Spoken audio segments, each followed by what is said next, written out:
Hello everyone, कशा आहात सगळे? विकली टॉक 300 ची खूप जण वाट बघत होते आणि हा व्हिडिओ पूर्ण 2026 मध्ये बऱ्याच वेळेस मुलांकडनं बघितला जाईल. काही जण त्याच्या पुढेही बघतील. या व्हिडिओमध्ये एक्झॅक्टली काय काय असणार आहे सर, पहिले ते सांगा. सगळ्यात महत्वाची गोष्ट की विकली टॉक 300 बघण्या अगोदर तुम्ही आधीचा विकली टॉक 200 आणि 250 बघितलेला पाहिजे, जेणेकरून तुम्हाला पुढच्या स्टेप्स कळतील की नेमकं कुठे आपली गडबड होते, काय काय.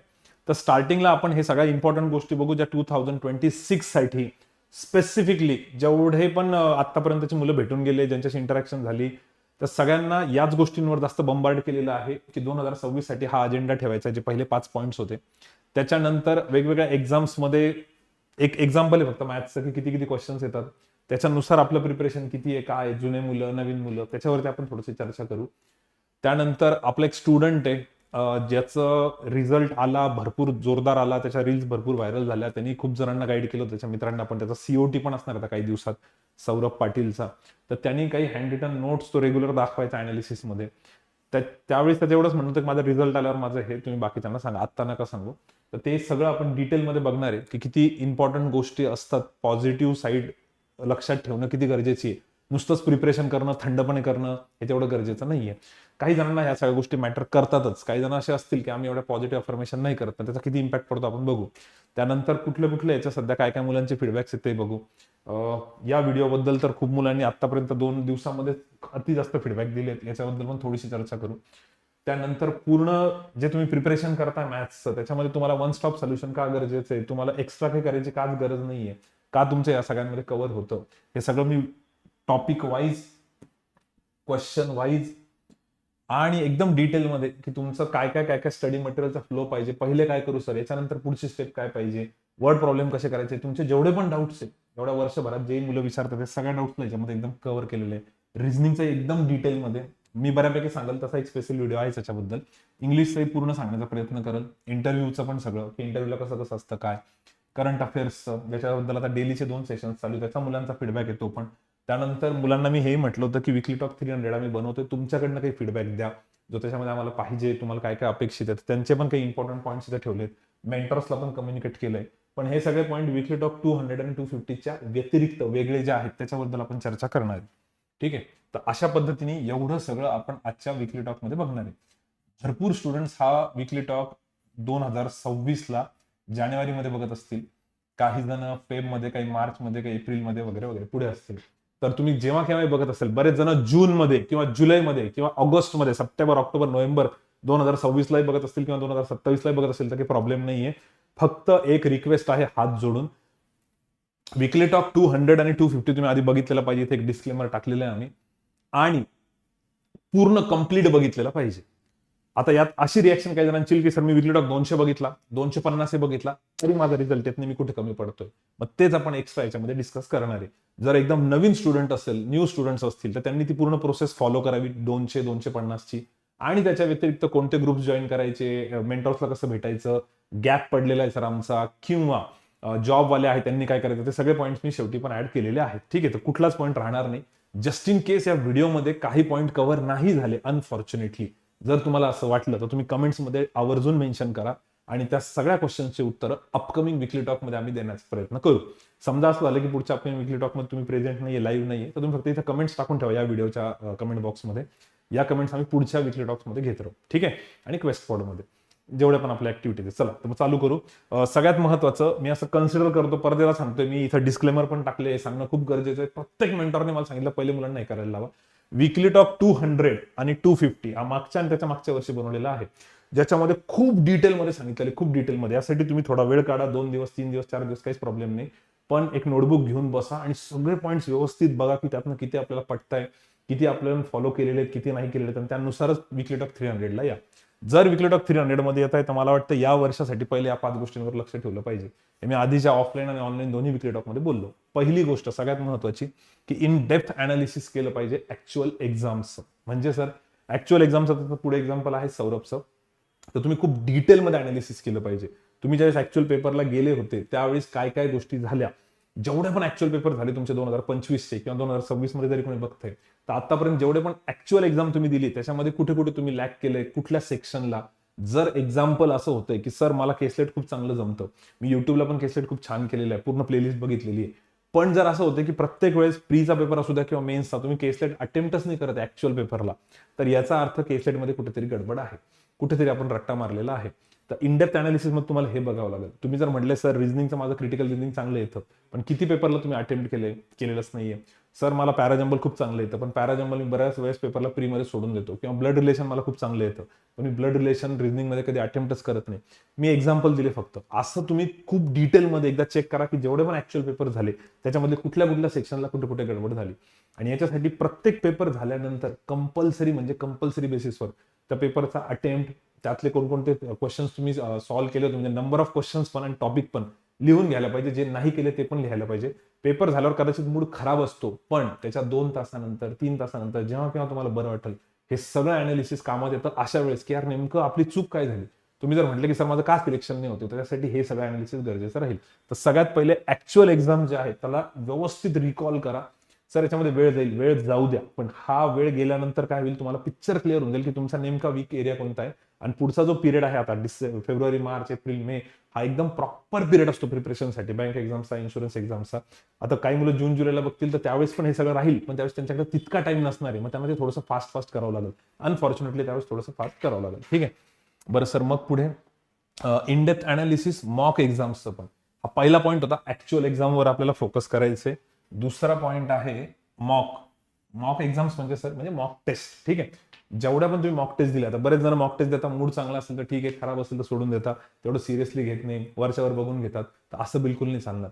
जर तुम्हाला मॉक इम्प्रुव्हमेंट पाहिजे असेल तर मॉक टेस्टला पण खूप डीपमध्ये जाऊन बघा.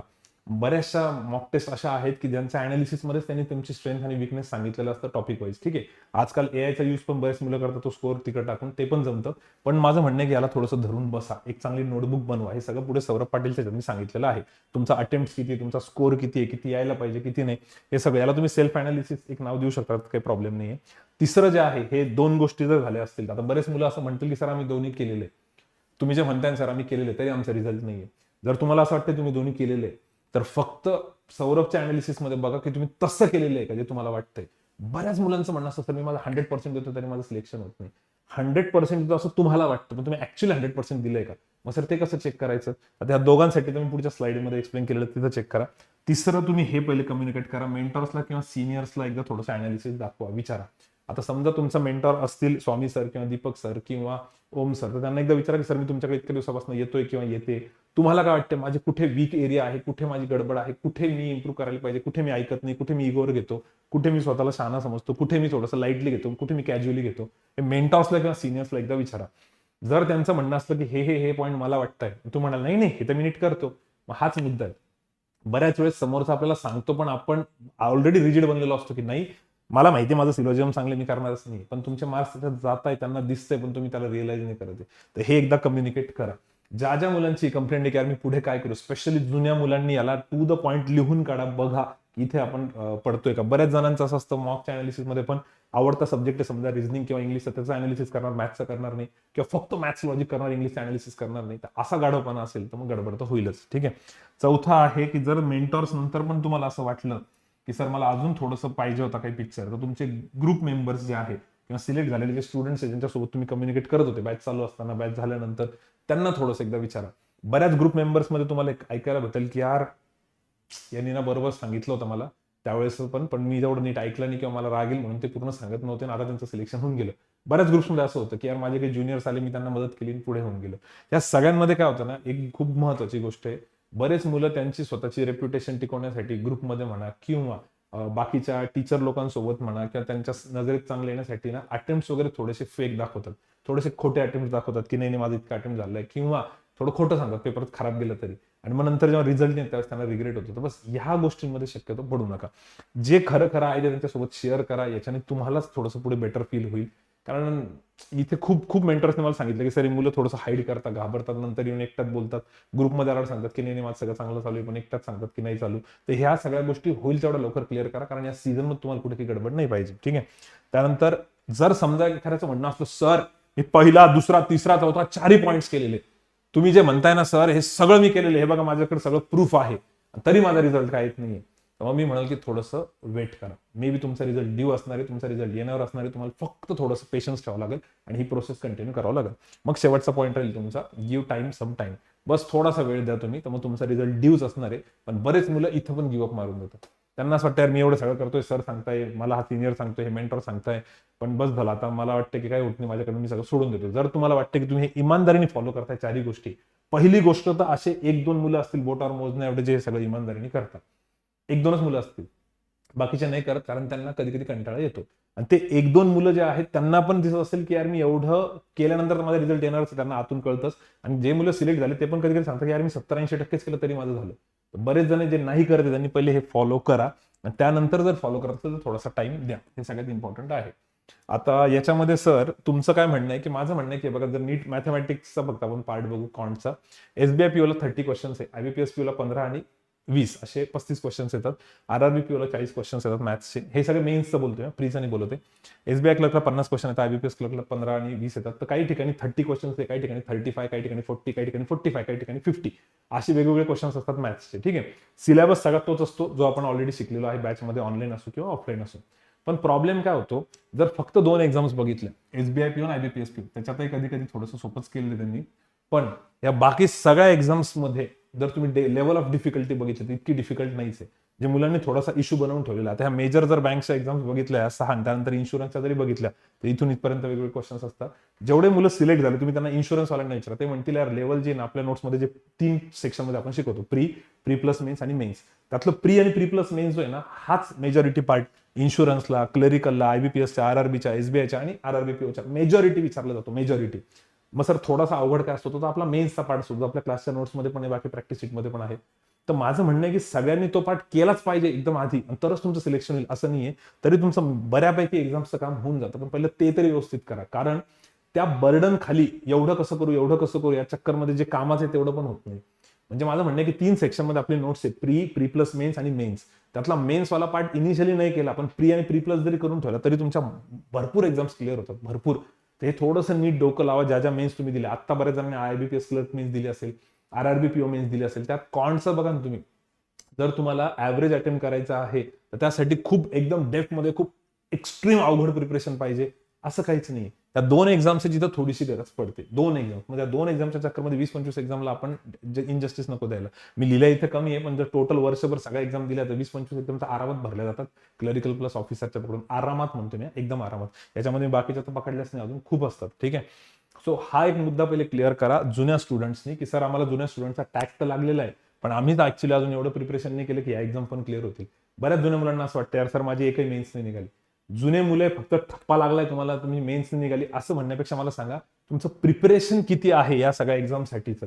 पण सर जुने असल्यामुळे आम्ही त्या बेसिकला डिटेलमध्ये करत नाही, डीआय सेटला करत नाही. हा जो क्लासच्या नोट्समध्ये इतकं परफेक्ट दिले, pre plus mains updated notes आहेत, सध्याच्या नोट्स मे बी बऱ्याच जणांनी बघितलेलं नसतील किंवा युट्यूबचं मटेरियल बघा. जर समजा तुम्हाला असं वाटतं सर मी हेच नीट केलेलं नाही, फक्त जुन्या मुलांचा ठप्पा लागला म्हणून मी काहीतरी वेगळं प्रिपरेशन करतोय, मला असं वाटतं याच्या पलीकडे मी काहीतरी वेगळं करायला पाहिजे, तर ते वेगळं करून उपयोग नाही होणार, कारण तुमचा बेसच पक्का नाही. हे जे आपण पहिले बेस पक्का करून घ्यायचं म्हणतो नेहमी क्लासवर्कच्या नोट्स मधनं, याच्यानंतर तुम्ही जगातल्या कोणत्याही नोट्स, कोणतंही मटेरियल वापरलं तर तुम्हाला जमल, कारण जर तुमचा हा बेस पक्का असेल तर. मुलांचं होतं असं, हे ओल्ड स्टुडंटचा ठप्पा लागल्यामुळे हेच प्रिपरेशन झालेलं नसतं, त्यांना शाय फील वाटतं की अरे नवीन मुलं पण हेच करतात, मी कसं काय हे करू, म्हणून ते काहीतरी वेगळं करायला जातात आणि ते पण येत नाही त्यांना, आणि मग प्रेशर क्रिएट होऊन जातं. तर हा पण खूप नीट समजून घ्या. हा मला मेंटॉर्सने खूप व्यवस्थित सांगितलं की सर मुलांचा हाच प्रॉब्लेम झालाय, की समजा 4 जणांचा ग्रुप आहे, 2 जण जुने, 2 जण नवीन आहेत, त्यांना वाटतं नवीन मुलं हे करतात, मग आपण का बरं हे करायचं, आपण काहीतरी वेगळं करू. पण वेगळं करण्यासाठीचं बेसिक नॉलेजच नाही ना. त्याच्यामुळे तिथं शाय फील न करता स्वतःला मनाला प्रश्न विचारा की तुम्ही जुन्या मुलांचा नुसता ठप्पा मारून घेतलाय का खरंच प्रिपरेशन पण केलंय. नसेल केलं तर आता वेळ आहे, आपण आरामात करू शकतो. लेस स्टडी झालेली का लेस प्रिपरेशन, तर बऱ्याच मेंटॉर्सचं म्हणणं आहे की जुने जरी मुलं असतील तर त्यांचं प्रिपरेशन तेवढं नाहीये, त्यांनी ज्या वेळेस जी गोष्ट करायला पाहिजे ती केली नाही आणि नवीन मुलांच्या प्रेशरमुळे आता करत नाही, त्यांना थोडंसं शाय फील होतं. तसं सिंपल बेसिक टास्क असतं, क्विजेस आहेत आपल्या ऍपमध्ये, ते पण नाही करत, त्यांना असं वाटतं आपण जुनेच, आपल्याला काय गरज आहे. पण प्रॉब्लेम असा आहे की तुम्ही जर हे केलं जर नाही केलं तर तुमचं प्री मध्ये फास्ट अटेम्प्ट होत नाहीये, किंवा मेन्स मध्ये पण पटकन पिक नाही करतायत तुम्हाला. बेसिक हे फाउंडेशन गरजेचंच आहे. त्याचं तर तुम्ही मार्क्स वेटेज जर बघितलं, या 50 एसबीआय क्लर्क मध्ये 30-32 मार्क्सचं तुम्हाला हे बेसिक डीआय केसेटच येऊन जातं इथे पण. तुम्ही गुड अटेम्प्ट बघा बरं, मुलांचा तेवढा पण नाहीये. तर म्हणजे एकदम कॉमन सेन्सची गोष्ट आहे, पण हे का समजत नाही काय माहिती. त्यांचं असं म्हणणं की नाही आम्ही काहीतरी अवघड प्रिपरेशन करतो, बेसिक नाही करत. अरे पण बेसिक नाही केलं तुम्ही साईड बाय साईड तर तुमचं ते फास्ट अटेम्प्ट कसं होईल? आणि ते जर फास्ट अटेम्प्ट नाही झालं तर मग नवीन क्वेश्चन कसे अटेम्प्ट करणार? तर हे जुन्या मुलांना थोडंसं एकदा हार्ड जाईल समजायला, पण एकटात का होईना तुम्ही तो व्हिडिओ नक्की बघा. आता याच्यात पॉझिटिव्ह राहणं का गरजेचं आहे? सौरभचं एक्झाम्पल मी का देत होतो नीट बघा. सौरभचं काय म्हटलेलं आहे इथे, त्यांनी त्याच्या लायब्ररीमध्ये जिथं अभ्यास करायचा तिथे सगळं लावून ठेवलेलं आहे. प्रिलिम्स फोडली असं त्यांनी लिहिलं, मेन्स फोडली, आता इंटरव्ह्यू चांगला जाणार आहे, पॅनल चांगलंच असणार आहे आणि मी पीओ 100% 101% होणार असं त्यांनी लिहिलंय. या पॉझिटिव्ह गोष्टी सगळ्यांसाठीच लागतात का सर? काही जणांचं असं चालतं की सर माझ्यासोबतच असं का होतंय, माझ्यासोबत असं का होतंय, थोडे निगेटिव्ह विचार येतात, थोडा ग्रुप तसा बनलेला असतो, ग्रुपमध्ये कदाचित सगळेजण कंटाळलेले असतात. तर अशा वेळेस तुम्हाला या गोष्टींची खूप हेल्प होईल. तर तुम्ही याला प्लीज ट्राय करा. हा जो स्टुडंट आहे सौरभ पाटील, ज्याचं सिलेक्शन झालं, जोरदार गाजावाजा झाला, खूप चांगलं त्यांनी केलं, तुम्ही पुढे पण बघा. त्याचं म्हणणं होतं की माझ्या सोबतचे जे ग्रुप मेंबर्स होते, भरपूर वेगवेगळ्या म्हणजे वेगवेगळे सोर्सेस वापरणारे बरेच जण होते, काही आपल्या इन्स्टिट्यूट्सचे होते, पण आमचं त्यावर नेहमी डिबेट होऊन जायची की यार कसं करावं, काय करावं. आता तो विकली टॉकला पण सांगेल पुढे, सीओटीला पण येणार होतो, क्रॉनिकल्स ऑफ टाइम्सला. त्याचं म्हणणं आम्ही एक डिसाईड केलं होतं की माझा इकडे ट्रस्ट आहे सरांवर, हे सगळं व्यवस्थित चाललंय, त्याचं प्रूफ तुम्हाला दिसेलच. तर मी फक्त एवढं करायचं आणि बाकीच्या गप्पाच मारत नव्हतो त्यांच्यासोबत अभ्यासाच्या. मला कळायचं की त्यात नुसता वाद होतो, टाइमपास होतो, हा सोर्स करा, तो सोर्स करा, नुसता वेळ जातो, होत काही नाही. त्यापेक्षा मी त्यांच्यासोबत क्रिकेटच्या गप्पा, पॉलिटिक्सच्या गप्पा, इकडच्या तिकडच्या अवांतर गप्पा मारायचो. पण अभ्यासाच्या वेळेस फक्त मी एकच पाथ फॉलो करायचो. जसं की समजा त्यांनी एवढं सगळं पॉझिटिव्ह लिहिलंय, आता हे पॉझिटिव्ह एखादा म्हणाला असं लिहिल्याने काही होत नाही, तर ठीक आहे, मग अशा लोकांशी तुम्ही डोकं नका. तुम्हाला वाटतं तुम्हाला बेटर येते, बस तुम्ही ते लिहून काढा. जस्ट वन स्टेप आणि मग मी प्रोबेशनरी ऑफिसर सौरभ पाटील होणारच. ते बघा लिहिलेलं इथे त्यांनी. त्यानंतर हे तर खूप भारी लिहिलं त्याने. आता काही सेंटर्स खराब असतात, तर त्याने असं लिहिलेलं आहे की बाईट्स सेंटर जे आहे ते चांगलं आहे. आता हे सेंटर थोडंसं बदनाम आहे संभाजीनगरमध्ये, थोडं सिस्टमचा प्रॉब्लेम असतो, पण त्यांनी लिहिले की सेंटर चांगलं आहे. माझा पीसी पण मला चांगलाच येणार आहे. आयबीपीएस पीओ मेन्सला लीड मी घेणार आहे, कॉम्बो मी फोडणारच आहे. आता ह्या सगळ्या गोष्टी रिअलमध्ये घडलेल्या आहेत. ज्यावेळेस त्याचा पेपर झाला होता बाईट्सला, त्याने मला स्पेशल मेन्शन केलं होतं मेसेज, आणि तो मेसेज मी स्क्रीनशॉट पण दाखवला होता. त्याचं म्हणणं तुम्ही फक्त पॉझिटिव्ह राहत होतं की भलेही तर सेंटरवरती 5 पीसी खराब असतील, पण ते पीसी मला नाही येणार, मी होईल तेवढ्या अफर्मेशन्स पॉझिटिव्ह ठेवल. आणि हे रिअलमध्ये त्यांनी केलेलं आहे, आणि आता ते आम्ही आत्ता का दाखवतोय, कारण की ते प्रूव्ह झालेले. तर बऱ्याच मुलांना असं वाटतं की आधीच हवा करतात किंवा बाकीची मुलं छेडतात, म्हणून माझं म्हणणं त्यांच्यापासून दूरच राहा. आता हे तर खूपच भारी आहे, मे नाही तो कोण बे, ठीक आहे. तर हे होईल तेवढं तुमच्या भाषेमध्ये तुम्ही पॉझिटिव्ह लिहिलं चालतं. आयबीपीएस क्लर्क निवांत मध्ये क्लिअर होतो. मेन्स जोरात फोडायचे आहे. मेन्सला इंग्लिश सोपं जात आहे मला खूप जास्त. आता याचं मागच्या वेळेस काय झालं होतं, इंग्लिशमध्ये थोडा प्रॉब्लेम झाला होता. यावर्षी त्यांनी इंग्लिशवर भरपूर मेहनत घेतली. कॉन्टेलर तर चालत ठीकच आहे, आणि क्विज संपवले आहे. ओम सरांना मॉक टेस्ट एवढी दाखवली, एमसीक्यू LICW ला ओम सरांनी दिलेले आले. हे बघा, हे सगळं बरंच काही काही लिहिलं त्यांनी. आणि आता हे सगळ्यात मेन पार्ट जो आहे त्याचा, तो हा नीट बघा तुम्ही. आता ही त्याची नोटबुक आहे, आणि हे ऍक्च्युअल आयबीपीएसचा स्कोर कार्ड आहे. तो काय तुम्हाला तेवढं क्लिअरिटी दिसत नसेल, ते व्हॉट्सअपला तशी इमेज होती. आयबीपीएस पीओ मेन्सला त्यांनी लिहिलंय की इंग्लिशचे 4 क्वेश्चन 2-2 मार्क्सचे अटेम्प्ट केले, 21 मार्क्सचे 1-1 मार्क्सचे 21 क्वेश्चन अटेम्प्ट केले. इथे त्यांनी मार्क्स लिहिले होते की टोटल जे मार्क्स आहे इंग्लिशचे ते 29 मार्क्सचा अटेम्प्ट आहे. कॉन्टचं 15 मार्क्सचा अटेम्प्ट आहे, रिझनिंगचा 29 आणि जीएचा 13 marks. 2 mark 1 mark 2 mark 1 mark ते पण त्यांनी लिहिलेलं आहे. आणि त्यांनी तिथंच लिहिलं होतं की एक्सपेक्टेड कट ऑफ किती त्याचा. आता एक्सपेक्टेड कट ऑफ साठी 29 पैकी त्याला वाटलं होतं इंग्लिशला 22 मार्क येतील, मॅथ्सला 15 पैकी त्यांनी 14 पकडले, एलआरला 29 पैकी 16. आता मॅथमॅटिकली इतके एक्झॅक्ट येत नाही, कारण नॉर्मलायझेशन होतं, बाकीच्या गोष्टी असतात, पण तुम्ही रफ पकडा. जीएला त्यांनी 5 ते 6 मार्क पकडले. आता जीएला 5-6 मार्क म्हणजे इथंच पूर्ण पेपर सोडून देतात.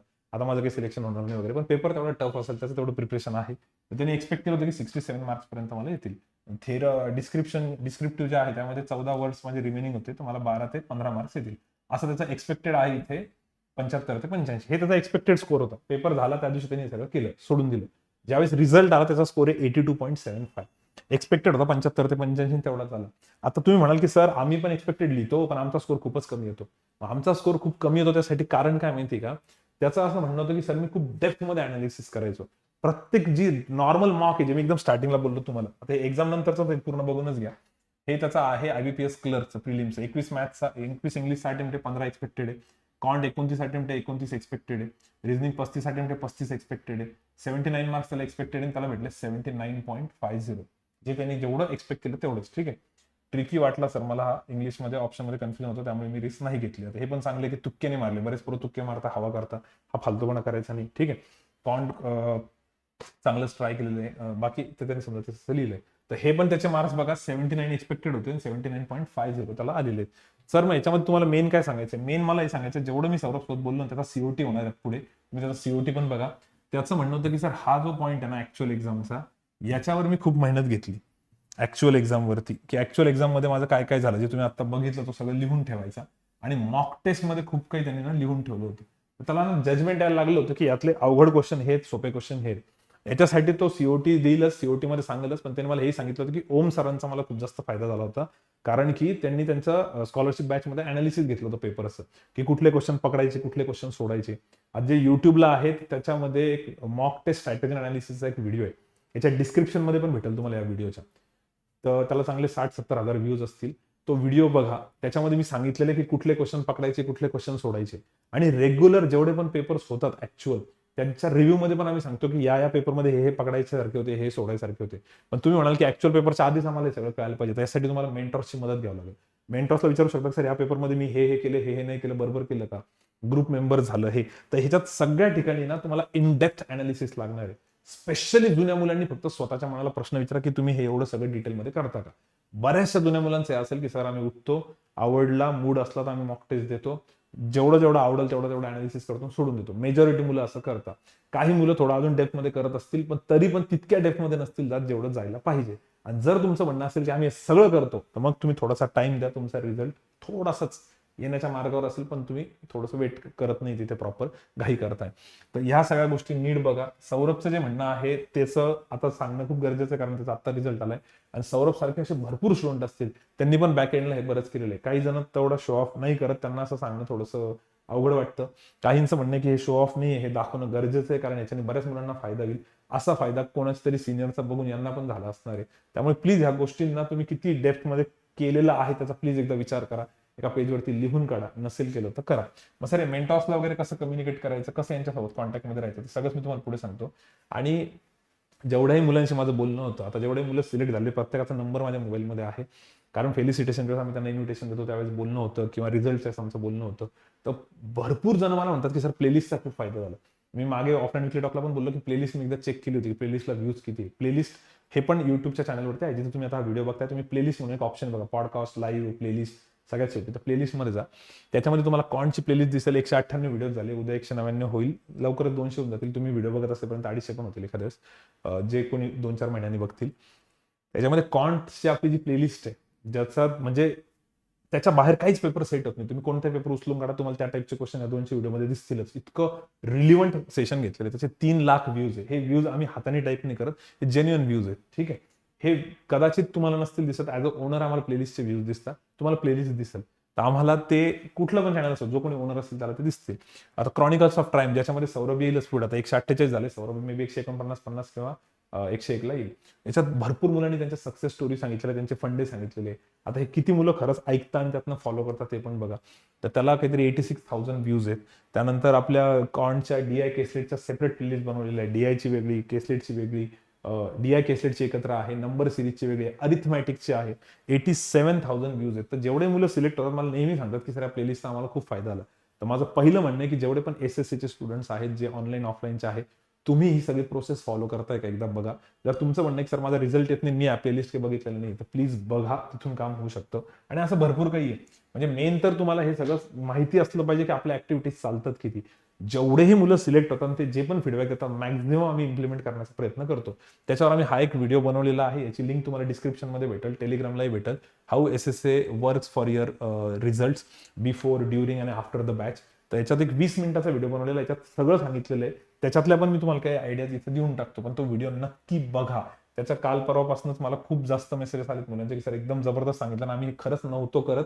बऱ्याच जणांना ते माहीतच नव्हतं एवढं सगळं आहे. माहीतच नव्हतं म्हणजे काय, म्हणजे जर तुम्हाला नेहमी सांगितलं जातं की क्लासवर्क होमवर्क पक्क करा, क्लासची नोट्स पक्की करा, का कॉमन सेन्स लावा, पण एकदम कॉमन सेन्स, की बेसिक जे आहे ते पहिले 12 लेक्चर चालतं, त्या बेसिकमध्ये सगळं काही कव्हर होतं. Introduction, square, square root, cube, cube root, decimals, fraction, simultaneous equation, search indexes. तर बऱ्याच जणांना इक्वेशनचा प्रॉब्लेम असतो, या बेसिकमध्ये प्रॉब्लेम असतो बघा. सायमल्टेनियस इक्वेशन क्लिअर असेल तर तिथे येणार नाही. बऱ्याच जणांना सिम्प्लिफिकेशनमध्ये सर्च इंडेक्सेस जमत नाही, तर सर्च इंडेक्सेसचे 2 लेक्चर झाले तर ते नीट केलेले नसतात. त्यामुळे बेसिक करणं गरजेचं आहे, कारण याचा प्रीला पण फायदा होतो, मेन्सला पण. मेन्सला पण कधी कधी विचारता की स्मॉलेस्ट होल नंबर घ्या, second highest single digit prime number घ्या. ह्या सगळ्या गोष्टी इथे शिकवल्या जातात. तर हे कदाचित काही जणांचं कच्चं राहतं. त्यामुळे तुम्ही त्याला ओल्ड स्टुडंटचा ठप्पा लागला म्हणून मी आता हे करणार नाही, मी जुना विद्यार्थी, मला काहीतरी नवीन करायचंय, असा विचार केला तरी तो मूर्खपणाचा, कारण पहिले हे पक्क झालं तरच ते कळेल ना. म्हणजे आपल्याला 10वी 11वी 12वी पायरी चढायची, आपण पहिली दुसरी तिसरी चढावं लागेल, डायरेक्ट कशी उडी मारणार आपण. ही गडबड बऱ्याच जुन्या मुलांची होती. हे मला सिलेक्ट झालेल्या मुलांनी सांगितलं, आणि जे मुलं मेंटॉरिंगला रेग्युलर जात आहेत त्या मेंटॉर्सनी पण सांगितलं की आम्हाला ही गडबड वाटली. परत बेसिक, आपण दुसऱ्या भाषेत पण बेसिक म्हणतो, comparison of variable number series आणि सिम्प्लिफिकेशन अप्रॉक्सिमेशन. याचे परत इतके डिटेल लेक्चर असतात.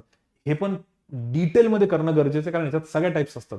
कम्पॅरिझनमध्ये रूटवाला पॅटर्न असो, डिव्हिजनवाला असो, कोइफिशियंटवाला असो, मोठे मोठे फॅक्टर्सवाला असो, कोइफिशियंट निगेटिव्हवाला असो, त्याला कसं शिफ्ट करायचं, सर्ट्स इंडायसिस, हे सगळं शिकवायला 5 दिवस लागतात कम्पॅरिझनला.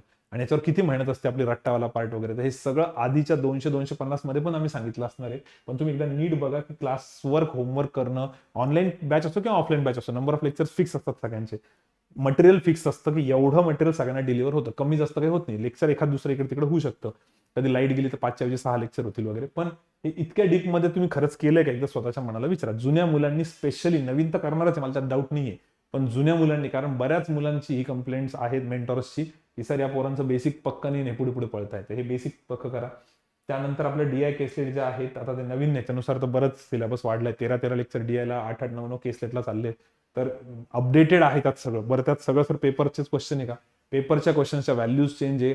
मी कितीतरी एक्झाम्सला तुम्ही बघितलं असेल, रिव्ह्यू मध्ये बघितलं असेल, मला मी स्वतः ऍक्च्युअल पेपर देतो, त्याच्यामुळे तुम्हाला दिसत असेल की त्यांचा पूर्ण एक्सपिरियन्स सर वापरताय. आणि काही ठिकाणी मे बी पेपरला क्वेश्चन नसतो आलेला तो, पण तो क्वेश्चन टाकावा लागतो, कारण त्याच्याने कॉन्सेप्ट क्लिअर होते. तर त्याच्यासाठी पण हे सगळं असतं. वर्ड प्रॉब्लेमचे टोटल 65 लेक्चर आहेत. डीआय केसलेटचे 40, त्याच्यातले हे 3 टॉपिक कॉमन आहेत, पर्सेंटेज रेशो आणि ऍव्हरेज. तो इकडे पण येतो वर्ड प्रॉब्लेम मध्ये, इकडे पण. तर असे 12 टॉपिक्स होतात आपले. प्रत्येक टॉपिकचे किती किती लेक्चर्स आहेत ते पण दिलेले आहे. ते खरंच डीपमध्ये केलेले आहे का, प्री प्लस मेन्स आणि मेन्स. सर याचे नंबर ऑफ क्वेश्चन्स जर तुम्ही बघितले, एवढे क्वेश्चन्स आपण क्लासवर्क, होमवर्क मध्ये करून घेतो. याला मी थोडंसं डिटेलमध्ये एक्सप्लेन करतो, मागच्या व्हिडिओत नव्हतं केलेलं.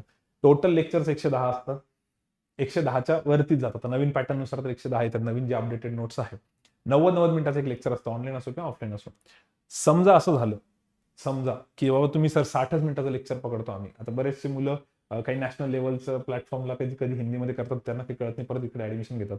त्यावेळेस सांगतात सर तिथं 50 आणि 60 मिनिटाचं लेक्चर होतं सर, आणि तरी त्यांचा सिलेबस 70-80 लेक्चरमध्येच होत होता. तर तुम्ही समजून घ्या की एवढे कमी लेक्चर्स आणि एवढा कमी दिवस, टाइम ड्युरेशन, तर म्हणजे किती कमी शिकवलं जात असेल. आता इथे जर 60 मिनिटाच्या याच्यामध्ये कन्वर्ट केलं आपल्याला, तर 165 लेक्चर होतं. विचार करा, 165 लेक्चर म्हणजे किती डेप्थ असणार आहे. मग त्याच्यामध्ये प्री, मेन्स, सगळा पार्ट डिटेलमध्ये होतो. आपण ते केलेलं का पहिले ते बघा. हे खूप जणांचं मला म्हणणं आहे की सर या मुलांना पहिले हे पक्क करायला लावा, आणि हे पक्क झाल्यानंतर मग पुढे मारण्याचे ऑप्शन्स आपल्याकडे. पण हे केलेलं नाहीये बऱ्याच जणांनी. तर हे नीट करा. याची डेप्थ पण बघून घ्या तुम्ही किती राहते. तर टोटल आता याला जर बायफर्गेट करायचं तर बघा, बेसिकचे तर एवढे एवढे क्वेश्चन सॉल्व्ह होतातच. डेली क्विजेस, आता हे जे आहे comparison of variable number series simplification, प्रत्येक पेपरला येतं. हे नुसतं येणं गरजेचं नाही, फास्ट यायला पाहिजे. याच्यासाठी आपण याला कशात टाकलेलं आहे, आता हे 2026 पासून ऍपमध्ये गेलेलं आहे. ठीक आहे, ऍपमध्ये पहिले ट्रायल अँड एरर बेसिसवर होतं. आता तुम्ही बघा ऍपमध्ये याला टायमर लावून दिलेला आहे.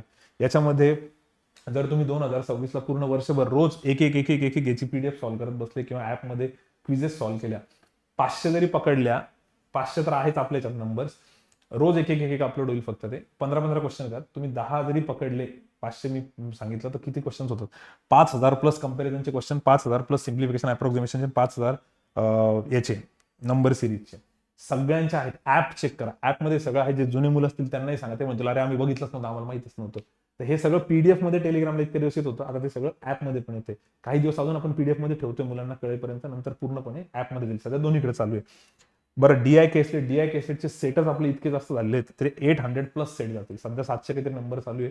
हे सगळे सेट तुम्हाला प्रीचे सर आम्हाला खूप चांगलं जमतं, पण याला टायमरमध्ये फास्ट करण्याचा प्रयत्न करा. हा टाइम उरला एक्स्ट्रा तर मग आपण बाकीचं मध्ये आणू शकतो. इथं मुलं गडबड करतात, मला सगळं इथं, मला गरज नाही. मग गरज नाही म्हटल्यावर काय होतं पेपरला, ही जी गोष्ट बाकीची मुलं 10-12 मिनिटात करतात, तिथं आपल्याला 14 मिनिटं लागतात. आणि मग त्या 6 मिनिटांमध्ये तुम्ही बाकीच्यांपेक्षा कितीच लीड घेणार आहे. आणि हे पोरं ऑलरेडी 11-10 मिनिटात करतात, यांच्याकडे जास्त वेळ उरतो. त्याच्यामुळे सगळ्यात मेन आहे की क्लासवर्क, होमवर्क, आपलं ऍप व्यवस्थित करा, ही प्रॅक्टिस चांगली करा. मेंटॉर्सला दाखवा, तुमच्या लेवलनुसार ते म्हणतील वरती जायला पाहिजे, खाली जायला पाहिजे, हे सगळ्यात सोपं. आणि क्लासवर्क, होमवर्क मधले आता हे 61 क्वेश्चन आहे पर्सेंटेजचे, पण 61 एवढे क्वालिटी क्वेश्चन्स, एवढी व्हरायटी कव्हर आहे त्याच्यामध्ये. प्रीचे, प्री प्लस मेन्सचे, मेन्सचे. प्री प्लस मेन्स का बरं म्हटले सर तुम्ही? आता प्री प्लस मेन्सचे काही क्वेश्चन इन्शुरन्सला, मेन्सला विचारतात, आणि एसबीपीओ सारख्या ठिकाणी प्रीला विचारतात. म्हणून आपण 3 सेक्शन ठेवले, एक प्रीचा सेक्शन, एक प्री प्लस मेन्स आणि एक मेन्सचा. पण याच्यामध्ये सगळ्या कॉन्सेप्ट कव्हर होतील. पेपरला पर्सेंटेजचा कुठलाही क्वेश्चन आला असं कधीच होणार नाही की या 61 क्वेश्चनच्या बाहेर काही कॉन्सेप्ट होती. त्याच्यामुळे तुम्हाला सुरुवातीला क्वालिटीवरती फोकस करायचं आहे. क्वालिटी ऑफ क्वेश्चन सुरुवातीला सॉल्व्ह करायचे आणि हे केल्यानंतर प्रॅक्टिसमध्ये मरणाचे क्वेश्चन असतात ना परत. आता प्रॅक्टिसमध्ये प्रत्येक टॉपिकचे बघा 135 क्वेश्चन, इथे 94 क्वेश्चन, प्रत्येक टॉपिकचे क्वेश्चन लिहून ठेवलेत. असे जर क्लासवर होमवर्क बघितलं तर 1190 क्वेश्चन तुमच्या हाताखालनं 5, 5.5, 6 महिन्याच्या बॅचमध्ये होतं. 5, 5.5 महिन्यांची बॅच असते सर, आम्ही ऐकलं होतं 3च महिन्याची. तो जमाना गेला. आपल्या ऑफलाईनच्या बॅचेस 6-6 महिन्याच्या आहेत, 5.5 ते 6 महिने, आणि ऑनलाईनच्या 5 ते 5.5 महिन्यांच्या बॅचेस आहेत. तुम्ही विचार करा, 5-5.5 महिने इतक्या डेप्थमध्ये एवढे नंबर ऑफ लेक्चर्स जर घेतले आणि एवढे क्वेश्चन्स होतात, कुठल्याही जुन्या मुलीला विचारा तुम्ही, क्लासवर्क होमवर्कचा प्रत्येक क्वेश्चन सॉल्व्ह होतो. असं नाही होत की आता समजा पर्सेंटेजचे एवढे क्वेश्चन 61 क्लासवर्कचे, तर याचा अर्थ असा नाही की यातले आम्ही 5, 6, 10, 15 सोडवणार आणि बाकीचे तुम्ही तुमचं करा. नाही, एकूण एक क्वेश्चन सॉल्व्ह करून दिलं असतं. प्रॅक्टिस शीट त्याच्यावरती ही वेगळी आहे. जे आधी आपण किरण पब्लिकेशन द्यायचो, जुने मुलं जर बघत असतील हा व्हिडिओ, तर आता आपलीच प्रॅक्टिस शीट आहे. ऍपमध्ये प्रत्येक टॉपिकची प्रॅक्टिस शीट पण आहे. ठीक आहे. आणि लवकरच, आता हा व्हिडिओ बनतोय जानेवारी एंडला, लवकरच याचं एक बुक बनल आपलं प्रॉपर, ज्याच्यामध्ये classwork, homework, practice sheet, answer की सगळं असणार आहे. बुकचं बुक. ठीक आहे. जे संभाजीनगरला त्यांनी इथून घ्या, ऑनलाईनवाल्यांनी ऑनलाईन घेतील, तर हे सगळं डिटेलमध्ये राहील. तर माझं एवढंच म्हणणं आहे यार, की फक्त तुम्ही पहिले याच्यावर फोकस करा. तुमचे क्लासवर्क, होमवर्क कॉन्सेप्च्युअली क्लिअर आहे का? जर तुम्ही म्हटलं की सर कॉन्सेप्च्युअली क्लिअर आहे पण ऍक्च्युअल एक्झामला गेल्यावर आम्हाला आठवत नाही, रट्टा होतो, तर तो रट्टा जो आहे ना, त्याच्यासाठी त्याला क्रॉस चेकिंगला प्रॅक्टिस शीटमधून सॉल्व्ह करून बघायचं. बऱ्याच वेळेस काय होतं, युट्यूबला पण तुम्ही बघत असाल की ऍक्च्युअल पेपर मधलाच DI घेतो मी, फक्त व्हॅल्यूज चेंज करून घेतो. तर कधी कधी मुलं त्याला रट्टा मारतात आणि मग गडबड होतो. तर बस आपल्याला रट्टा नाही मारायचा, कॉन्सेप्च्युअल क्लिअर करायचे. हे सगळं आधीच्या व्हिडिओमध्ये सांगितलेलं आहे. मी परत एकदा हात जोडून विनंती करतोय, जे कोणी विकली टॉक 300 बघतंय, ही एक्सपेक्टेड आहे हे सगळं, की तुम्ही 200-250 बघितलं असेल. त्यात बारकाईने सर प्रेशर हँडल नाही होत, ऍक्च्युअल पेपरला प्रेशर, तर त्याला कसं करायचं, तर विकली टॉक 77 मध्ये ते सांगितलेलं आहे. अशा सगळ्या गोष्टी आधीच्या खूप क्लिअर केलेल्या आहे. तर जे कोणी इमानदारीने एका लेंथ पर्यंत ही प्रोसेस फॉलो करेल, त्यांना काय काय फायदा होईल जरा बघा इथे. आता हे लेक्चरचं तुम्ही इथं क्लिअर केलं, जेवढं पण आहे ड्युरेशन, प्रीचा, मेन्सचा सिलेबस. आता क्लासवर्क, होमवर्क, बॅच ऑनलाईन असो किंवा ऑफलाईन असो, बॅच चालू असताना तुमचं प्री आणि मेन्स दोन्ही होते. सर दोन्ही एकत्र का बरं घेतात, ब्रेक का नाही ठेवत? ब्रेक ह्याच्यामुळे नाही ठेवत, कारण की प्री झाल्यानंतर जर तुम्ही खूप दिवसांनी मेन्स करता तर टॉपिकची लिंक तेवढी लागत नाही. आता पर्सेंटेजचा आपण पर्सेंटेज कॅल्क्युलेशन शिकतोय, त्याच्यानंतर त्याचे काही पॅटर्न बघतोय, एक्झामिनेशनचे, इलेक्शनचे, सॅलरीवाले, पॉप्युलेशनवाले, आणि मग मेन्समध्ये त्याला लेवल अप करतोय, तर ते समजायला सोपं जातं. 2, 3, 4 महिन्यानंतर बघितल्यानंतर ते लक्षात पण राहत नाही. ठीक आहे. तर हे एकदम कॉमन सेन्स आहे, म्हणजे फक्त एक्सप्लेनेशनची गरजच नाही, तुम्हाला पण कळत असणार आहे. तर ही बॅच चालू असताना आपण स्पीड बुस्टर सेशन किती इमानदारीने केलं बघा. 100+ सेशन्स असतात. रोज 10-10 क्वेश्चन जरी पकडले तर 1000 क्वेश्चन त्याच्या आरामात होतात. टेलिग्रामचे कॉन्सेप्ट बुस्टर सेशन 7 आठवडे चालतं. 7 आठवड्यामध्ये नोट्सच्या व्यतिरिक्तचे सगळे क्वेश्चन असतात, ज्यात तुम्हाला कॉन्सेप्ट क्लिअर करायचे असतात. इथे मला खूप जणांचा डाऊट आहे. त्यांचं म्हणणं आहे की सर क्लासची नोट्स आम्ही चांगली केली, पहिले तर ती केलेलीच नसते, स्वतःच्या मनाला नीट विचारा, पण चला ठीक आहे समजा केली, तर त्यांचं म्हणणं आहे की कॉन्सेप्ट बुस्टरमध्ये आम्हाला काही येत नाही. तर क्लासची नोट्स रट्टा मारून नाही घ्यायची. जसं की एखादं एक्झाम्पल आहे, इक्वेशन बनवलेले, तर प्रत्येकाचं इंटेन्शन काय असतं की एखादं एक्सप्लेनेशन दिलेलं तुम्हाला नोट्समध्ये किंवा PDF मध्ये किंवा तुमच्या नोटबुकमध्ये किंवा ऑनलाईन, ते एवढंच बघतात की या स्टेप नंतर ही स्टेप कशा अलीकडे एक्सला तिकडे नेलं, मग वायला इकडे घेतलं, मग इथे मायनसने मल्टिप्लाय केलं, सर समजलं आम्हाला, हा क्वेश्चन समजला. हा रट्टाच झाला. का बरं? तुम्ही डायरेक्ट बघितलं की या स्टेप नंतर ही स्टेप कशी आली. सगळ्यात मेन की ते व्हेरिएबल वाला इक्वेशन बनलं कसं, त्याची अंडरस्टँडिंग काय, क्वेश्चनचा मिनिंग काय होता. तर मुलं काय करतात, फक्त सोल्युशन बघतात, स्टेप्स चेक करतात. याला रट्टा मारणं म्हणतात. स्टेप्स न चेक करता स्टेप आली कशी. जसं तुम्हाला सोपं एक्झाम्पल सांगतो नंबर सिरीजचं. नंबर सिरीजमध्ये तुम्ही जर फक्त एवढंच बघितलं की सर × 2 + 3 × 2 + 3 × 2 + 3, हा जमलं, नंबर सिरीज समजली सर आम्हाला, एकदम सोपी आहे, पेपरला नाही येणार. का? कारण तुम्ही फक्त लॉजिक रट्टा मारला, × 2 + 3 × 2 + 3. हे तर कोणाला पण कळणार, याला × 2 केलं की हे आलं आणि याला × 3 केलं की असं आलं, किंवा +3 केलं तर. मग काय करायचं सर, हा विचार करायचा की × 2 + 3चाच विचार डोक्यात कसं काय आला. तुम्ही पहिल्या 5 सेकंदात काय ऑब्झर्व केलं, फास्ट आहे, स्लो आहे, ड्रॉप आहे, ऑल्टरनेट आहे. आता कितीतरी पॅटर्न शिकवलेले आहेत आपण क्लासमध्ये, तुम्ही तो अल्गोरिदम फॉलो केला का? नाही सर आम्ही ते नाही केलं, आम्ही फक्त लॉजिक बघितलं, रिव्हिजन मारली. त्याला रट्टा मारणं म्हणतात, त्याला रिव्हिजन नाही म्हणत. तर याच्यासाठी ह्या बारीक बारीक गोष्टींकडे बघायचं. वर्ड प्रॉब्लेमचा कोणताही क्वेश्चन असला की पहिले त्याचा मिनिंग लावण्याचा प्रयत्न करायचा, एखाद्याला मिनिंग एक्सप्लेन करायचा, त्याला म्हणायचं मला याच्यावर काउंटर कर, बिलकुल काउंटर कर की हा एक्स कसं काय आला, 3 आणि 5चा रेशो आहे, 3x आणि 5x आहे, तर 3x 5y का नाही घेतला, एक्सच का बरं घेतला, काय रिझन आहे. जेव्हा या कॉन्सेप्ट क्लिअर होतील, आणि ह्या सगळ्या क्लासवर होमवर्कमध्ये ऑनलाईन बॅचेस किंवा ऑफलाईन बॅचेस याच्यातच क्लिअर होतात. प्रत्येक व्हिडिओमध्ये पण मी एक्सप्लेन केलेलं आहे. ऑफलाईनचा ड्रॉबॅक आहे की मुलं जर ऍबसेंट राहिले तर गडबडून जाते, मग त्यांना ते ऑनलाईन व्हिडिओ सुद्धा नंतर भेटतात. तर हे ज्या त्या वेळेस तुम्हाला ग्रुप बनवून म्हणा, मेंटर सोबत डिस्कस करून म्हणा, टीचर सोबत डिस्कस करून म्हणा, त्यावेळेस ते क्लिअर करायचे. हे जर बेस पक्का असला मग तुम्ही कॉन्सेप्ट बुस्टरला गेले तर 10 पैकी 5-6 क्वेश्चन तरी येतील. 5-6 सर, सगळ्यांनी येणार का? सगळ्यांनी येणार. एवढी सगळी मेमरी थोडी, आपली 18 टॉपिक, एवढे क्वेश्चन सगळ्यांच्या लक्षात थोडी राहणार आहे. मग याच्यासाठी आपण काय करतो, हे बॅच मध्ये झाल्यानंतर ह्याला कॉन्सेप्ट बुस्टर मध्ये रिवाइज करतो. तिथं पण सगळं नाही येणार, पण बऱ्याचशा गोष्टी रिवाईज होतील. मग त्याच्यानंतर पुढच्या स्टेपमध्ये थोडंसं येईल. वर्ड प्रॉब्लेम ना पॅरल मध्ये साईड बाय साईड चालू राहील. तुम्ही ही अपेक्षा नका ठेवू की मला टाइम अँड वर्कचा जगातला सगळ्या प्रश्न आल्यानंतरच मी पुढचा टॉपिक घेईल, नाही येणार. तुम्हाला प्रत्येक टॉपिकला बऱ्यापैकी क्लासवर होमवर्क प्रिपरेशन केलं, मग पुढच्या प्रोसेसमधनं त्याला अजून शार्प करत राहायचे हळूहळू. कारण इकडे तर आपलं बाकीचं प्रिपरेशन चालत आहे. मी आधीच्या व्हिडिओ पण बोललेलो 200-250 मध्ये स्टडी प्लॅन मध्ये. पण तुम्ही रिलिव्हंट स्टडी मटेरियल काय सर नेमकं सांगा, का कसं कसं हे प्रिपेअर होईल. आता युट्यूबचे जेवढे पण व्हिडिओ त्यात 40 तरी प्रीचे व्हिडिओ आणि 160 तरी मेन्सचे. नुसती मरणाची मेन्सची प्रॅक्टिस झालेली आहे. त्याच्यामुळे सर याच्यामध्ये मी मेन्सचं काही वेगळं करू का, तर हे बघा तुम्ही, याच्या पलीकडे काहीच करायची गरज नाही. यातलं 70-80% जरी इमानदारीने केलं तर आरामात रिझल्ट येईल. SSAचं रिलिव्हंट नोट्स आहेत, क्लासवर्क, होमवर्क, प्रॅक्टिस शीट्स, त्या सगळ्यांचं मी एक्सप्लेनेशन इथं दिलं. हे 1200 आणि हे 2300 जर पकडले तर 3500 क्वेश्चन होऊन जातील. ठीक आहे, हे पहिल्या 5-6 महिन्यात होईल तेवढं ट्राय करायला पाहिजे. 5-6 महिन्यात नाही झाले तर पुढचे 1-2 महिने देऊन प्रॅक्टिस शीट संपवल्या पाहिजे. ते झाल्यानंतर फेज 1 फेज 2 नंतर कॉन्सेप्ट बुस्टरमध्ये तुमचे प्रत्येक टॉपिकचं परत प्रिपरेशन होऊन जातं. त्यात 650 प्लस क्वेश्चन होता. युट्यूबला जेवढे पण क्वेश्चन घेतलेले आहेत 200 तरी व्हिडिओ तुम्हाला दिसतील. जेव्हा तुम्ही व्हिडिओ बघताय तर 200च्या वरती राहील. त्याच्यात जेवढे पण क्वेश्चन घेतलेले सगळे ऍक्च्युअल एक्झामला आलेले किंवा मॉक मधले, ज्याच्याने कॉन्सेप्ट खूप भारी क्लिअर होईल, काहीतरी भारी असेल असं घेतलेले. 200 व्हिडिओचं पूर्ण क्रेडिट आपल्या सिलेक्ट झालेल्या स्टुडंटला जातं. ते स्टुडंट ज्यावेळेस प्रिपरेशन करत होते त्यावेळेस ते मला किंवा आमच्या पूर्ण टीमला क्वेश्चन्स पाठवतात, सर ही DI, ह्या केसलेट, हा वर्ड प्रॉब्लेम, ही नंबर सिरीज, ही युट्यूबला घ्या. मग आम्ही त्याची व्हॅल्यू चेंज करून घेतो. तर सगळं रिलिव्हंट, फालतू काहीच नाही, कॉपी पेस्ट वाला काहीच नाही, जेवढं होईल तेवढं. काही क्वेश्चनच्या व्हॅल्यू चेंज नाही करत आपण, त्यांची डिमांड असते की याच व्हॅल्यूवर आम्हाला करून दाखवा.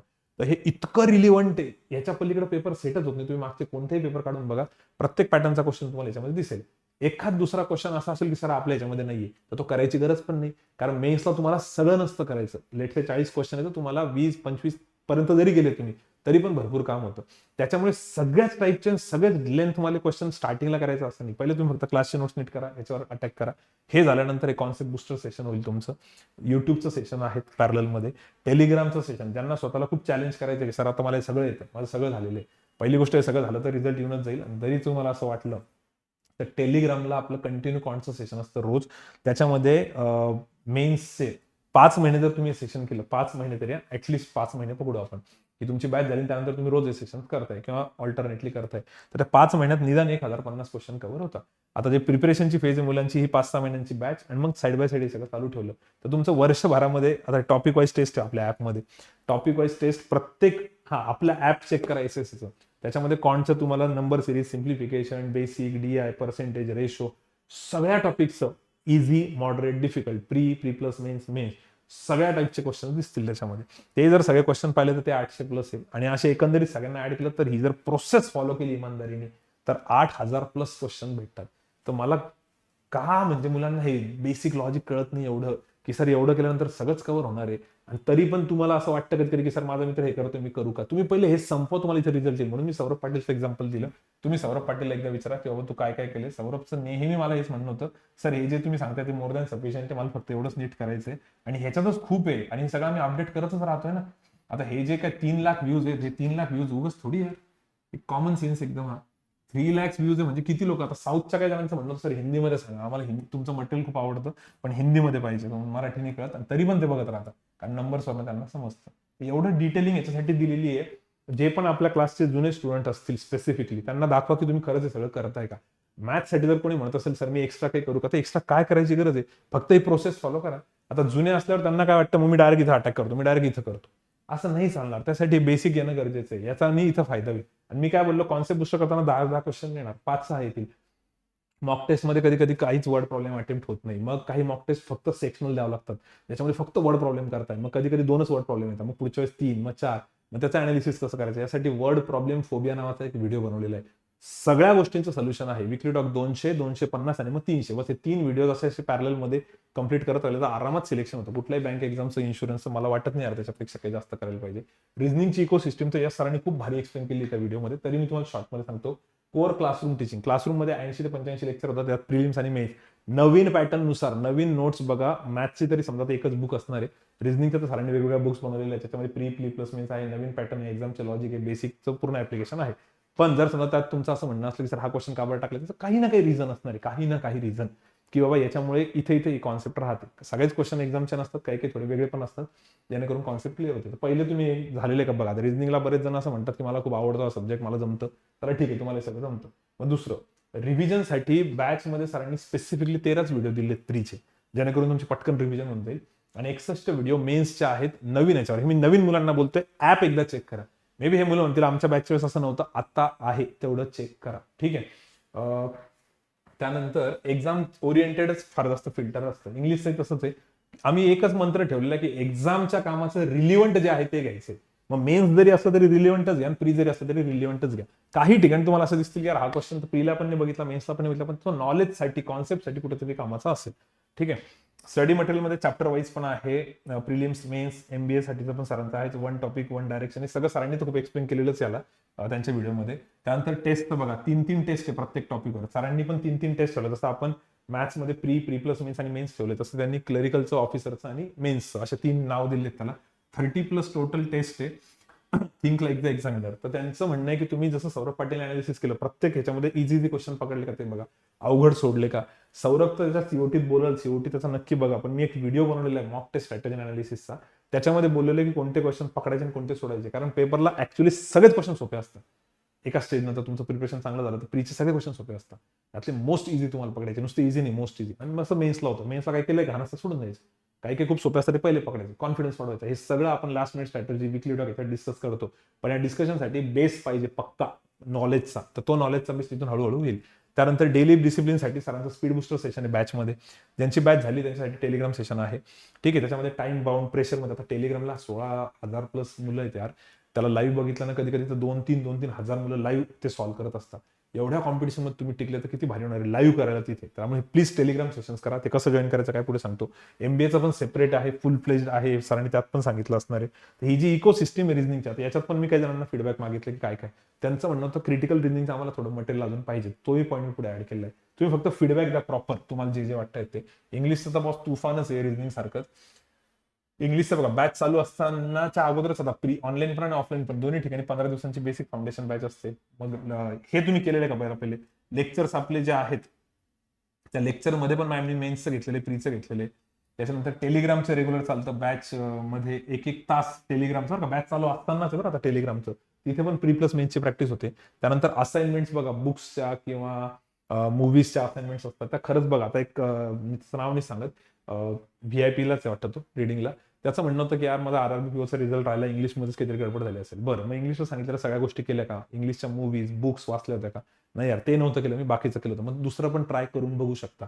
आता हे त्याला मेंटरनीच, ओम सरांनी सांगितलं. त्या याच्यात काय होईल ना, तुम्हाला वेगवेगळं ट्राय करायला भेटेल. फक्त तुम्ही जे खरं खरं केलेलं आहे तेवढं मेंटर्सला खुश करण्यासाठी नका सांगू, खरं खरं सांगा की सर मी एवढंच केलेलं आहे. तर ते तुम्हाला वेगवेगळं सांगतील की अजून काय वेगळं करू शकतो, कोणाला कुठून फायदा होऊ शकतो ते बघू. पण याच्यात सगळं कव्हर आहे. हे नाही तर हे नाही तर हे भरपूर आहे. वीकली मॉक टेस्ट आहे कंडक्टेड इन ऍप.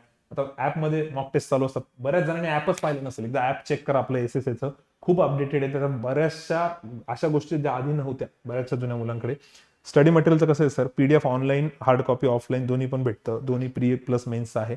मेंटॉरिंग, मला वाटतं इंग्लिशसाठी पण मेंटॉर्सचं खूप जास्त गरज राहील. मेंटॉरिंगमध्ये काय होतं, इंग्लिशचं स्पेसिफिकली काही जणांचं असं असतं की ज्यांना रिडिंग, आता सौरभचाच एक्झाम्पल ज्याचा आता आपण इतक्या वेळेस देतोच आहे, त्याचं इंग्लिश तेवढं भारी नव्हती. त्यांनी काय केलं, तो म्हणे सर मला अजून पण खूप काही इंग्लिश मला भारी येत नाही, पण मी रिडिंग बेस खूप इम्प्रुव्हमेंट केली.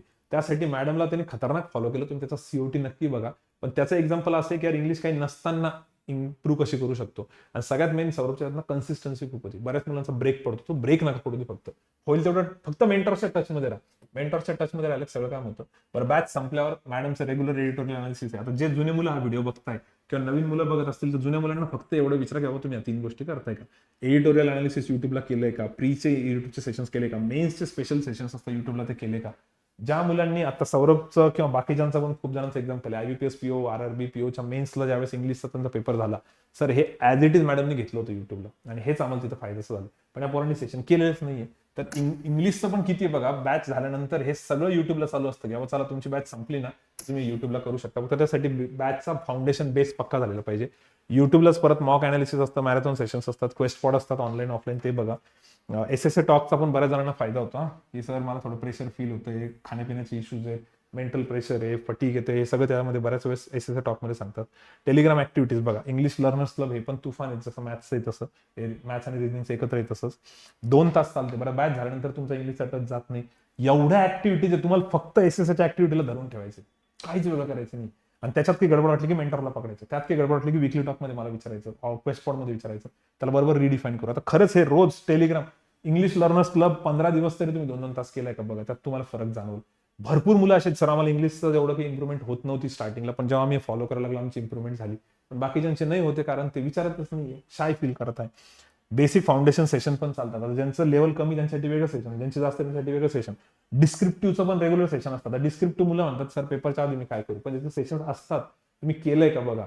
सर हे सगळं आम्हाला कोण सांगत, इंग्लिशचे मेंटॉर्स सांगतील. मॅथ्सच्या ऍक्टिव्हिटी मॅथ्सच्या मेंटॉर्स, इंग्लिशच्या ऍक्टिव्हिटी इंग्लिशचे मेंटॉर, रिजनिंगची ऍक्टिव्हिटी रिजनिंगचे mentors, doubts clearing online offline सगळं मी पुढे सांगतो कुठे कुठे कसं कसं करायचंय. युट्यूबचं झालं हे मेंटॉरिंग. आता हा व्हिडिओ करायचं काही जण जून जुलै ऑगस्टला बघत असतील तर त्यावेळेस मेंटॉर्सचे नाव चेंज झालेले असतील, पण चालूच असते ती सिस्टीम. तर त्याच्यासाठी ऑफिशियल नंबर पण आहे, याच्यावरही विचारू शकता. पुढे पण मी सिस्टीम सांगतो, त्याच्यात पण कळेल. ऍप सगळ्यात इम्पॉर्टंट आहे, ऍपमध्ये सगळं देणार आहे आम्ही. मेंटॉरिंग ऑनलाईन ऑफलाईन दोन्ही पण चालते. मॉक टेस्ट ऍपमध्ये आहे, 10 प्रीच्या आहे, 5 मेन्सच्या आहे, त्या पण रिलिव्हंट होईल तेवढ्या. इंटरव्ह्यूसाठी तर तुफान एकदम शॉर्टमध्ये पटापटा सांगतो. इंटरव्ह्यूचं त्यांना म्हणणं आहे की मला सगळं जमतं पण माझं ना सिलेक्शनला गडबड होते, तर ह्या सगळ्या गोष्टी केल्या का बघा.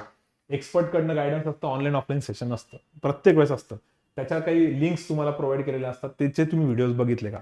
जर तुम्हाला म्हटलं इंटरव्ह्यू बद्दल 10 मिनिटं बोला, तर ते काय सांगतील 10 मिनिटात जेव्हा त्यांचा बेस्ट एक्सपिरियन्स इंटरव्ह्यूसाठीचा बेस्ट गोष्टी लागतात ते सगळं त्यात सांगतील. तर ते तुम्ही केलंय का बघा. मॉक इंटरव्ह्यूज विथ रिटर्न आणि ओरल फीडबॅक. हा फीडबॅक भेटतो, फीडबॅकवर वर्क केलंय का. फीडबॅक घेऊन तुम्ही चॅट जीपीटीला जरी विचारलं की बाबा मी अजून काय करू शकतो, तेही सांगतात. हे फीडबॅक इम्पॉर्टंट राहतात. बऱ्याच वेळेस असं होतं की रिटर्न फीडबॅकमध्ये सर आम्हाला पूर्ण डिटेल नाही सांगितलं, मग तुम्ही त्यांना विचारा. अजय गिरीने मला सांगितलं होतं, त्यांनी तसं विचारलं, त्यांनी तसं फीडबॅक दिलं त्याला. तर हे थोडंसं ना याच्यावर थोडं वर्क आपल्याला पण करावं लागतं. कधी कधी त्यांनी फक्त पॉईंट्स दिलेले असतील सर मार्क, मग त्यांना विचारा की सर याच्यात मला तुम्हाला काय वाटतं, कुठे कुठे इम्प्रुव्हमेंट पाहिजे.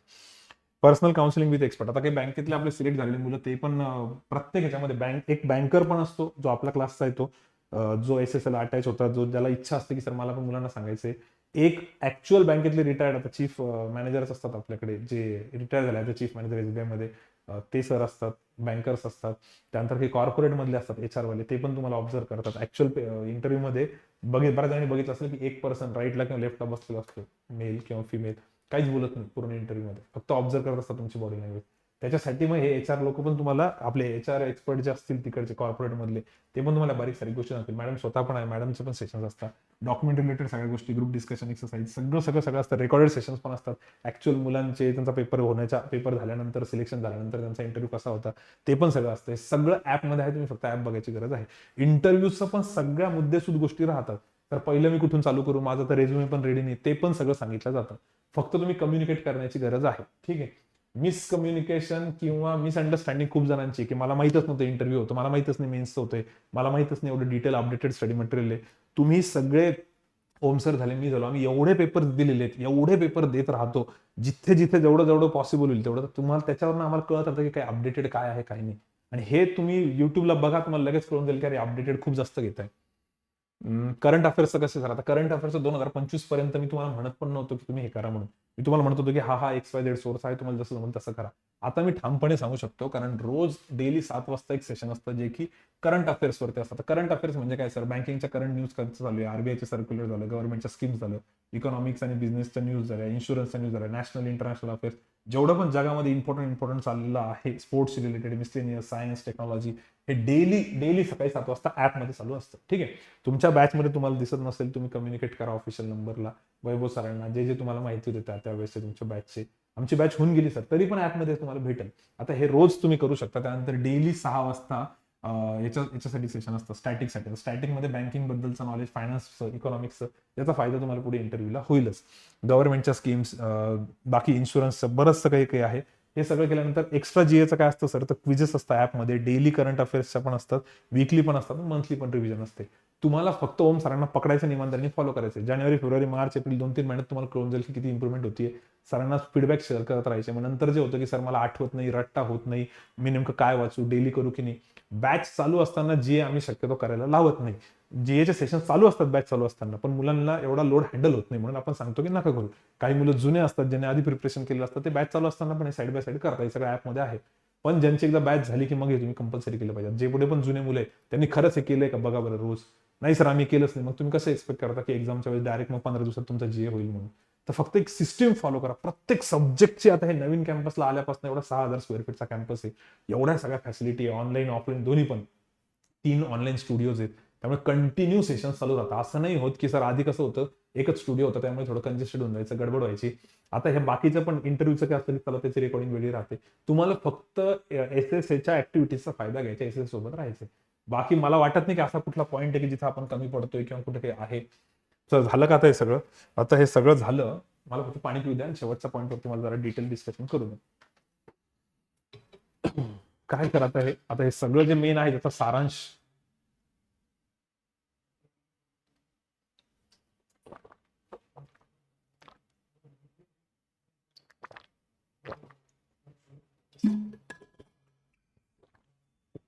सांगा सर.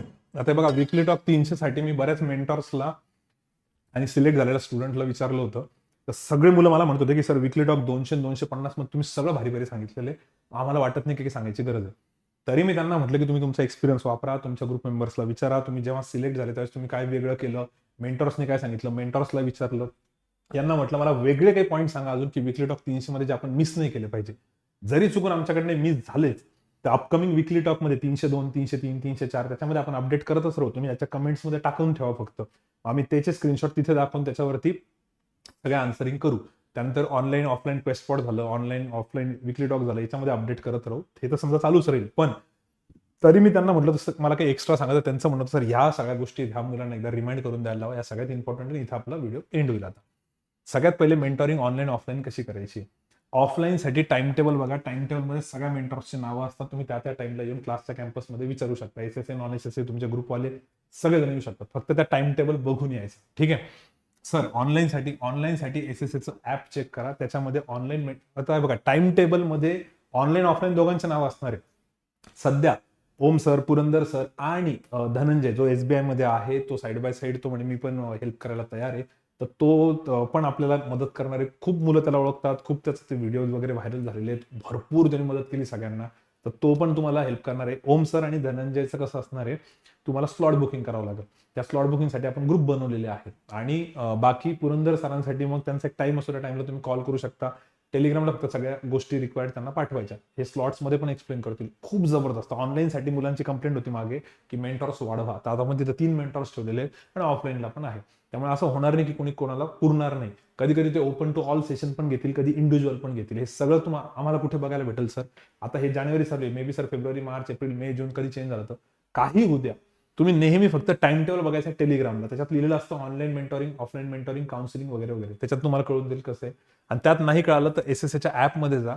सर आम्ही या ग्रुपमध्ये कसं जॉईन होऊ, जे मेंटॉरिंगचे ग्रुप्स आहेत, आम्हाला आमचे स्लॉट बुक करायचे, आम्ही त्या ग्रुपला कसं जॉईन करू. त्या ग्रुपला जॉईन करायचं असेल तर एसएसएच्या ऍपमध्ये आम्ही टेलिग्राम ग्रुप म्हणून एक नवीन फोल्डर बनवलेले आहे, टेलिग्राम ग्रुप. आणि त्याच्यामध्ये सगळ्या ग्रुपच्या लिंक दिलेल्या आहेत. कोणकोणत्या ग्रुपच्या लिंक्स, आता हे बघा, प्री आणि मेनसाठी मुलांना ग्रुप्सची गरज असते की सर मी संभाजीनगरला करतोय, मला प्री आणि मेनसाठी मुलं पाहिजेत, मुली पाहिजेत आमच्या ग्रुपमध्ये. मी घरून करतोय, कोल्हापूरवरून करतोय, नागपूरवरून करतोय, आम्हाला ग्रुप मेंबर्स पाहिजेत, कॉन्ट चांगलं असणारे पाहिजे, रिजनिंग चांगलं असणारे पाहिजे, इंग्लिश चांगलं किंवा जीए चांगलं. तर हे सगळे याचा एक सेपरेट ग्रुप आहे. मेंटॉरशिपचा एक सेपरेट ग्रुप आहे. आपला लर्नर्स क्लबचा एक वेगळा ग्रुप आहे. कॉन्टला टेलिग्राम सेशन, त्याच्यावर 16,000 प्लस स्टुडंट्स जे लाईव्ह आहे, जे मागच्या 2020, आता 6 वर्ष कंप्लीट होतील. 1 एप्रिल 2020ला आम्ही चालू केलं होतं. मी स्वतः कॉन्टचं घ्यायचो, येस सर स्वतः लॉजिकचं घ्यायचे. सरांनी भरपूर वर्ष घेतलं, मी पण बरेच दिवस घेतले, पण नंतर आता ह्या सगळ्यांमुळे आम्ही बाकीच्यांना ते हँड ओव्हर केलं. लाईव्ह चालू असतं तिथं सगळं. 16,000 प्लस स्टुडंट ते असे डायरेक्ट नाही जॉईन झाले, एकेकाला आम्ही आधी ऍड केलं होतं. आता इतके असं झाले की आम्हाला हे द्यावं लागते. पण आधीचे मला वाटतं 13-14 हजारापर्यंत आम्ही एकेकाला ऍड केलं होतं की त्यांना गरज ज्यांना असेल तेच करतील इमानदारीने. खूप फायदा होतो त्याचा, खूप फायदा. तर ह्या सगळ्या ग्रुपच्या लिंक्स टेलिग्रामच्या ऍपमध्ये, टेलिग्राम ग्रुप म्हणून एक फोल्डर असेल, त्यात तुम्हाला बघायला भेटेल. एसएससीच्या ऍपमध्ये क्विजेस आहे, जे मी तुम्हाला बोललो, comparison of variable number series, simplification, DI, caselet, या सगळ्यांचे टायमर लावून क्विजेस आहेत. तर तुम्ही चेक करा, त्यात तुमचे काही सजेशन्स असतील, कधी काही आन्सर चुकीचं असलं तर मेंटरला कम्युनिकेट करा, त्याला मी एडिट करू, किंवा तुमचं अजून काही सजेशन असलं की असे टाईप घ्या, तसे टाईप घ्या. आता बऱ्याच वेळेस पेपरला गेल्यानंतर जे मला वेगवेगळे पॅटर्न दिसतात सिम्प्लिफिकेशनचे किंवा काही वेगळे, तर मी यांना पाठवून देतो की तुम्ही आपल्या क्विजेसमध्ये या टाईपचे क्वेश्चन्स दर 5-6 दिवसाला अशा वेगवेगळ्या टाईपचा व्हॅल्यू चेंज करून पाठवून द्या. तर हे सगळ्यात तुम्हाला अपडेटेड तिथं भेटेल. ते एकदा नीट बघा. युट्यूबला तर घेतोच आपण, इकडे पण असतं. क्रिटिकल रिझनिंगसाठी एक्स्ट्रा मटेरियल पाहिजे असं माझं मुलांची मला रिक्वेस्ट होती कालच्या परवाच्या व्हिडिओनंतर. तर ते मी आता सरांना सांगून क्रिटिकल रिझनिंगचं एक वेगळं फोल्डर, त्यात अजून एक्स्ट्रा सेशन घ्यायला सांगतो. काही मुलांचं म्हणणं होतं आम्हाला जॉमेट्री मेन्सुरेशन एसएससी साठी करायचं किंवा आमची इच्छा आहे, राहुल सरांचे ते सेपरेट सेशन पण ऍपमध्ये राहतील. ते कुठले पण ऑनलाईन बॅचचे स्टुडंट असो, ऑफलाईन बॅचचे स्टुडंट असो, जुने असो, कोणते का असेल सगळ्यांना भेटेल. फक्त तुम्ही ऍप नीट चेक करा. ऍपमध्ये सगळं दिलेलं असेल, किंवा या ऑफिशियल नंबरवरती फोन करून विचारून घ्यायचं जर नाही कळलं तर. पण फोन नंतर करा, पहिले ऍपमध्ये चेक करा. मॉक टेस्ट पेपर्स सर हे पण खूप जणांनी सांगितलं की ग्रुपमध्ये मॉक टेस्टचं अनालिसिसवर थोडा फोकस करायला लावा. आणि त्यांनी आम्हाला पण फीडबॅक दिला की तुम्ही पण काय करा, 1-2 मॉक टेस्टचं ना अनालिसिस डिटेलमध्ये घ्या, काही टेस्टचं. आता मी ऑलरेडी व्हिडिओमध्ये खूप डिटेल सांगितलेलं आहे, मुलांनी कदाचित बघितलं नसेल तर मी एकदा ते परत याच्यावर पण आम्ही वर्क करतो ॲज अ टीम. ठीक आहे. आणि तुम्ही तुमच्यामध्ये ग्रुपमध्ये अनालिसिस खूप चांगलं करा, मेंटर्सकडनं करून घ्या. जसं मी सौरभचा एक्झाम्पलच देतो आता या व्हिडिओमध्ये. बाकीच्यांसोबत काही माझं भांडणं नाहीये, सगळेच चांगले आहेत. पण सौरभचं मी थांबलोच होतो की त्याचा एकदा रिझल्ट आला की मला सांगायचंच होतं, कारण मी खूप जवळून पाहिलंय. तर त्याचं म्हणणं होतं ओम सरांनी पण मला कोणते क्वेश्चन पकडायचे, कोणते क्वेश्चन नाही पकडायचे खूप डिटेलमध्ये सांगितलं होतं. यासाठी मेंटरशिपचा खूप फायदा झाला. तर तुम्ही कम्युनिकेट करत राहा. बाकीच्या सगळ्यांचा Swami sir, Purandar sir, Deepak sir सगळेच भारी सांगतात. असं काही नाही, फक्त मी हे एक्झाम्पल कंटिन्यू करतो म्हणून तेच नाव परत येत आहे. तर हे एक नीट करा. नवीन टॉपिक्स, नवीन नोट्स, हे एकदा न्यू नोट्स, प्रॅक्टिस शीट्स एकदा चेक करा. बऱ्याच जणांनी हे चेक नाही केलेलं. 2 मिनिटं बाकी, 2 तासाला, 1 तासाला. नवीन नोट्स सर आम्हाला ऑफलाईनला परचेस करायचे असतील ऑफिशियल नंबरवरती कॉल करा. जर आम्हाला ऑनलाईन करायचं असेल तर ॲपमधून मला वाटतं परचेस करू शकता. तर त्यानंतर call, SMS, appointment, online offline. मी मागच्या वर्षापासून खूप बोलत होतो, खूप सिलेक्ट झालेल्या मुलांनाही विचारलं होतं. शेवटी मला डॉक्टरही बोलले की तुम्ही कॉलिंग थोडीशी कमी करा, होईल तेवढं तुमचं कॉमन सेशन मुलांसोबत जास्त ठेवा. म्हणून आपण ऑफलाईन विकली टॉकला तर जागा नसते बसायला, एवढे मुलं दरवेळेस येतात एकदम भारी. ऑनलाईन विकली टॉक तुम्ही एकही सोडू नका. हे इम्पॉर्टंट सेशन्स बघा. याच्यामध्ये कुठे काही गडबड वाटली तुम्हाला तर प्रत्येक सेशनसाठी आपण मेंटर्स ठेवलेले, भरपूर मोठी टीम आहे चांगली, 22-25 जणांची. तिथं सगळीकडे वर्कआउट नाही झालं किंवा त्यांना वाटलं की इम्पॉर्टंट, ते मला कन्वे करतात सर या मुलासोबत या मुलीसोबत तुम्ही बोला, आणि मग आम्ही त्यांना कम्युनिकेट करतो. फक्त आता असं होत असणार की सर तुम्हाला फोन लावला की डायरेक्ट अजिंक्य सर फोन उचलता, माझा फोनच त्यांच्याकडे असतो. बऱ्याच वेळेस असं होतं की माझ्या घरच्यांना ते विचारतात कसे, कारण मला डॉक्टरनी सांगितलं की तुम्हाला जर थोडं लॉंग रनसाठी जायचं आहे कारण या बाकी सगळ्या गोष्टींसाठी, तर तुम्ही थोडंसं मोबाईलपासून दूर राहा. त्या मोबाईलच्या कंटिन्यू यूजमुळे ना तेवढी प्रोडक्टिव्हिटी येत नव्हती. आणि जेव्हापासून हे केलं खूप भारी होते. फक्त याच्यात मुलांचं कोणाचं नुकसान होतंय, जे प्रोसेस फॉलो नाही करत आहे, आणि कोणाचा फायदा होतोय, जे बरोबर चॅनल थ्रू जात आहे. की सर मी पहिले दीपक सरांकडे गेलो, दीपक सरांनी 3-4 टेस्ट अनालिसिस घेतलं, त्यांना कळालं असा फीडबॅक आहे, मग त्यांनी मला सांगितलं सरांशी एकदा बोल, मग मी त्यांच्याशी बोललो. भरपूर मुलं मुली यांना मी दिवसभरात भेटतो, पण त्याचा असा वेगळा टाइम टाकत नाही. हे बरोबर मला चॅनल थ्रू सांगतात, सर तुम्ही आता यांना भेटा यांचं बरोबर चाललंय. जे मुलं ह्या प्रोसेस थ्रू जात नाही, सर माझा RRBPOचा रिझल्ट लागला, मी काय करू, मग याला कसं सांगणार. यासाठी ग्रुप बनवलेला असतात, चॅनलवर मेसेजेस येतात, तुम्ही त्या पर्सनला कॉन्टॅक्ट करा. टेलिग्राम आपलं रेग्युलर बघा, SSSचा ॲप रेग्युलर बघा, त्याच्यात सगळ्या अपडेट दिलेलं असतं. एवढी मोठी टीम आहे तर काही ना काही काम तर करतच असेल. तर हे असं नका करू, काय झालं की सर माझी प्री नाही निघाली, सर माझा मेस नाही गेला, सगळे फोन इकडे यायचे. त्या चक्करमुळे बऱ्याच मुलांचे फोन यायचे, सर PDF ओपन नाही होते, सर व्हिडिओ प्ले नाही होते, सर 1.5च्या स्पीडने बघितलं. आता ह्यासाठी टेक्निकल पर्सन आहे ना, हे सगळे कॉल इकडे यायचे ना, म्हणून मी ते बंद केले. पण त्याच्यामुळे फायदा खूप झाला, मुलांना पण एक सिस्टीम लागली, आम्हालाही लागली, आणि बाकी ठिकाणी वेळ देता येतोय. ठीक आहे. सो ऑनलाईन ऑफलाईन जे पण स्टुडंट्स आहेत आपले, आता जुन्या ज्या बॅचेस येतात, मी त्या मुलांना आधी सांगायचो की तुम्ही एक मला टेलिग्रामला मेसेज करून ठेवा, मी रिप्लाय करेल. पण आता मी ते टेलिग्राम मेसेज बघणं बंद केलं, तर अजिंक्य सर बघता. तर जुने मुलं करायचे म्हणतील यार आमचे मेसेज बघितले जात नाही, तुम्ही फक्त चॅनल थ्रू जा. सगळ्यात मेन विकली टॉकमध्ये तुमचे काही डाऊट्स असतील तर मला विचारा. तिथे नाही झाले तर मेंटॉर्स आहेत, मग त्यानुसार आपण ऍक्शन घेऊ.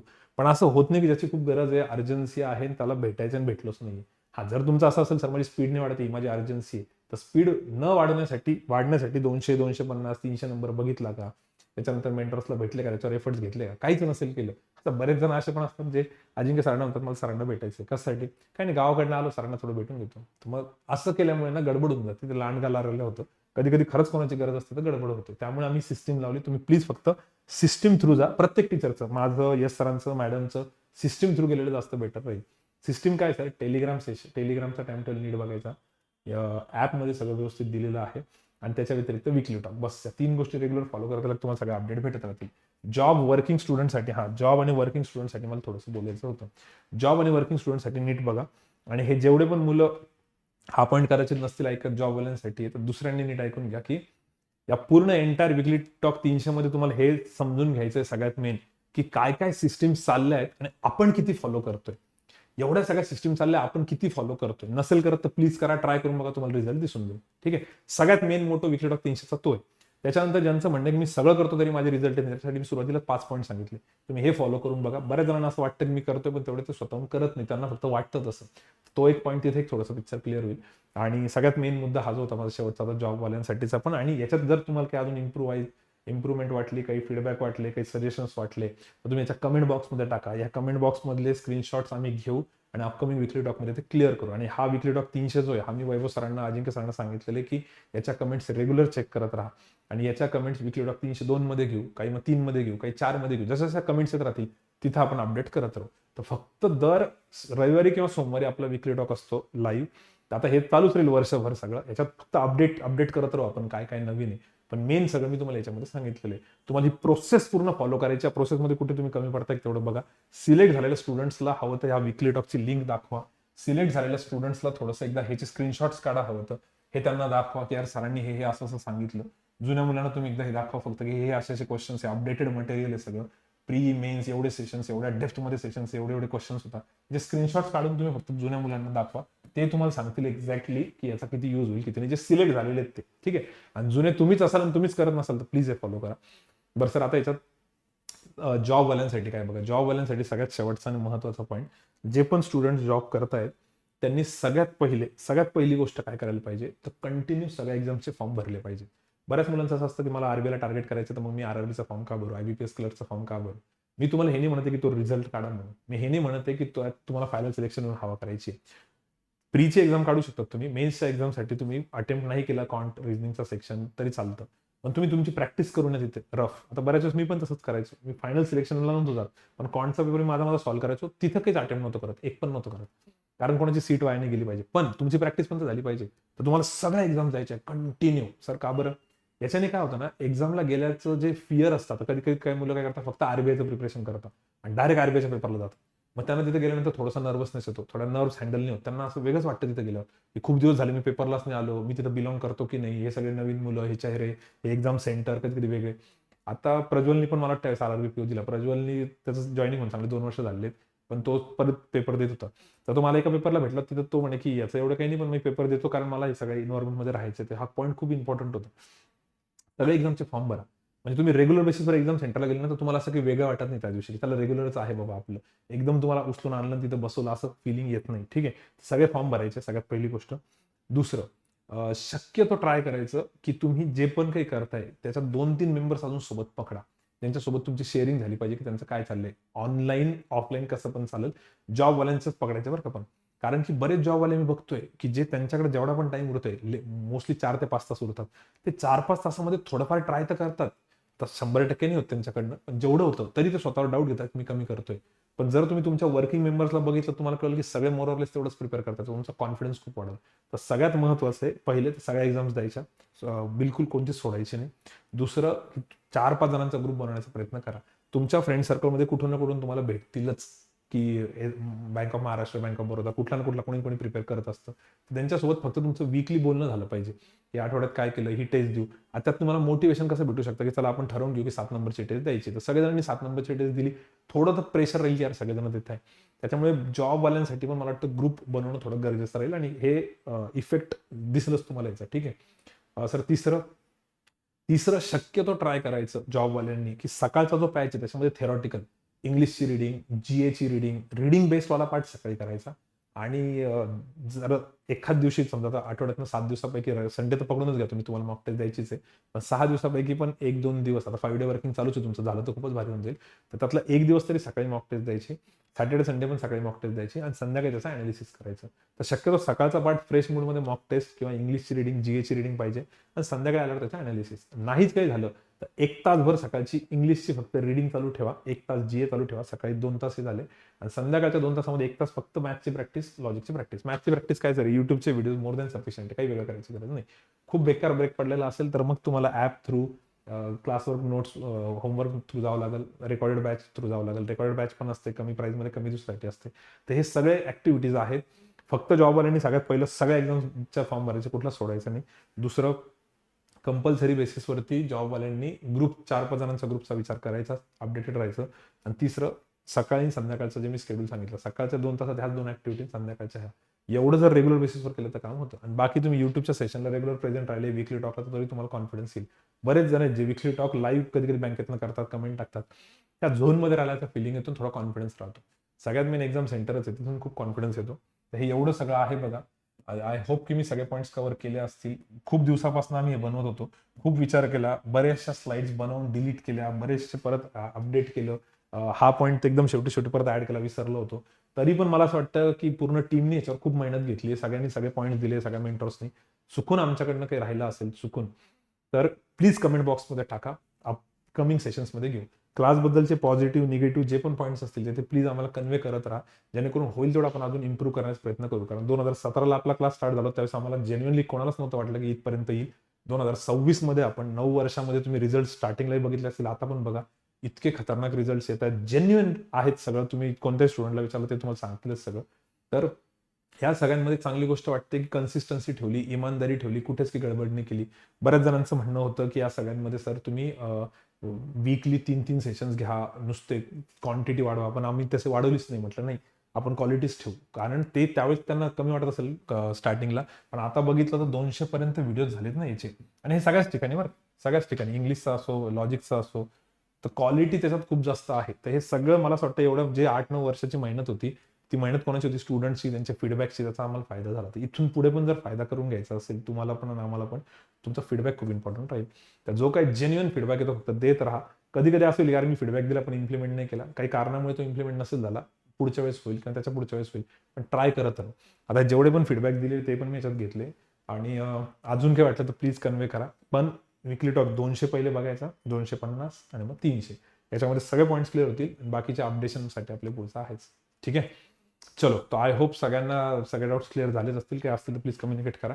ऑफिशियल नंबर दिलेला आहे बघा, पण नंबरवर कॉन्टॅक्ट करण्यापेक्षा पहिले व्हिडिओज बघायचा आणि नंतर नंबरवरून बघितलं तरी चालेल. चलो ठीक आहे, लवकरच भेटू. सीओटीलाही भेटू आपण तुमच्या सिलेक्शनच्या पार्टीमध्ये.